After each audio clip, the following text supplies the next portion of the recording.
One of the best parts of this job is I get to meet cool people from all over the world, and Matt Stone is one of those cool guys. He is a 16-year-old kid that I interviewed a couple of years ago, and I probably shouldn't say he's a kid. He's got hair under his arms and he's got whiskers now. But you may have seen him perform. How you doing, Matt? I'm doing great. And by the way, they confiscated my shaving gel and my carry-on the flight here. I hear you. So you're from Florida. How long have you been performing? I've been performing about 2-3 years. I've been doing the Elvis tribute thing for a little bit over a year. Yeah. So do you do your own material at times? I cannot write songs. I perform other songs. I do a little bit other things that aren't Elvis. I do a tribute to Dion. I do a couple of other artists of the time from the early rock and roll days, but Elvis is the main thing. That's where my soul is. That's where my passion is. That's what I love performing.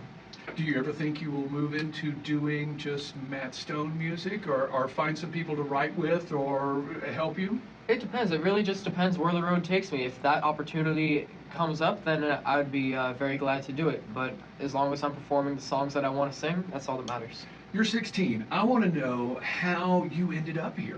Why are we talking right now, Matt? How did this all happen? Well, the coolest thing ever just happened to me. This is my fourth time here in Memphis. And I was just in the influences exam, I believe that's what it's called. The Icons? Icons museum. And in there is the John Stamos setup. And they have the tuxedo that he wore in the wedding episode of Full House, where he sang Jailhouse Rock in that tuxedo. And that is what made me do Elvis. Are you serious? I looked up Elvis after I saw John Stamos sing Jailhouse Rock in that suit. You know John listens to this channel all the time. Well, he better be listening right now. Well, John, if you're listening, you call me, and we will we will talk with Matt. It was you that got him into Elvis, John. That's pretty incredible. And John's a really sweet guy. He comes here.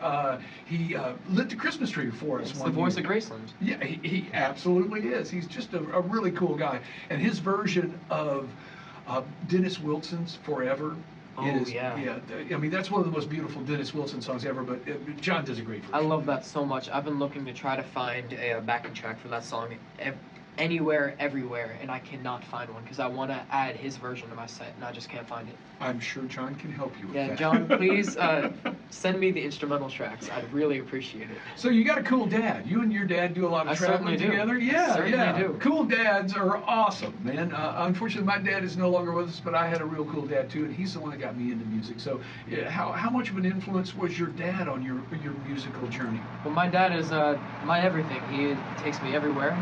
That's a thumbs up right there. Yeah, but, exactly. He was the one who got me into music originally. He was the one who taught me how to play guitar. When I was 4 years old, he got me into Led Zeppelin. And my mom got me into Full House. So through Led Zeppelin, that was how I became a music fan. And through Full House is how I became a Elvis fan. It's a great story. It is. It really is. And you can't screw up because your dad's a cop. Yeah, right? That's true. And he's a detective. That's even worse than just being a beat cop, because dad can just go, hey, could you check on that kid? He's surveilling you at all times, so he'll know what you're doing. He'll know all about it. So you gotta keep it together for pops. Do you have any big rock and roll trips with Dad that are planned for later in the year besides coming to Grayson? We just do a lot of the different Elvis festivals that are around, because Elvis is so alive and well. There are festivals all over the country. So this is our fourth festival this year that we've gone to. Yeah, it's so fun going around, playing with the bands, playing for the Elvis fans. They're the best fans in the world. There's no fan more dedicated than an Elvis fan. Yeah, that's right. I thought maybe you'd be going to see some of the Robert Plant shows in September and October. Being a Zeppelin fan. I love Robert Plant. I would love to meet him, but I don't think he has any shows planned around our area. It's really surprising. And none of the other tribute artists ever come to our area either. It's weird. I don't know why nobody ever comes down to South Florida. So I guess I got the game monopolized. There you go. That's awesome. My son and I do a lot of traveling. We just went to see ELO, and we went to see the Byrds last year at the Ryman, and we went to see Paul McCartney recently. Yeah, ELO was just near us, actually. I forgot about that. They were at the BB&T Center, but we didn't get to go to that. I completely forgot about it. That is one of the best live shows I've been to in a huge arena. The sound was better than it was better than the McCartney sound. Paul, I'm sorry, but it was just incredible. They reproduced those 11 record songs from those ELO records meticulously, and it was just unbelievable. And George Harrison's son popped out on stage and sang Handle with Care with them from Traveling Wilburys. Just amazing. Yeah, I love in the Don't Bring Me Down music video, the keyboard player, he's just bopping his head around the whole time. I love watching that. It's good stuff, man.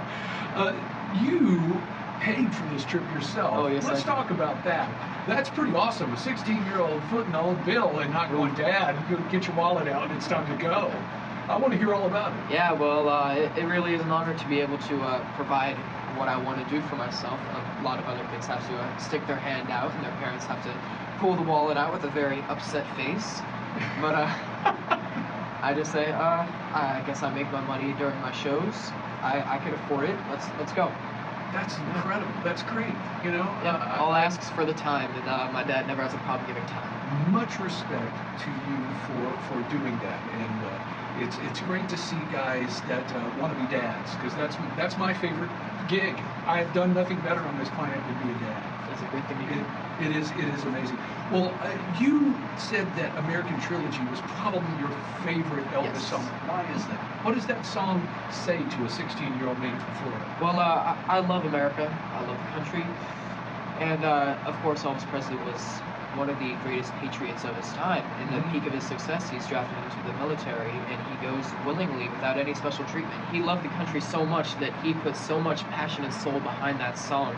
And another thing that I love about it is it takes all different parts of American history, all different sides of American history, and it unites them into one song. It takes songs from the Confederacy, it takes songs from the Union, it takes songs from the American Revolution, and it puts them all together into one song.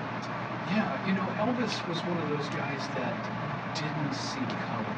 Never. And we could sorely use a guy like Elvis today for some guidance, I think. He was one of a kind. He was absolutely wonderful. Let's play that song, man. Of course. Thank you for dropping by and hanging out with me, man. Well, thank you so much for having me again. You got it. I'm Rob Walker. It is Elvis Week 2019. I am hanging with fans from around the globe like this young man from Florida. If you get a chance to see Matt Stone perform, go do it.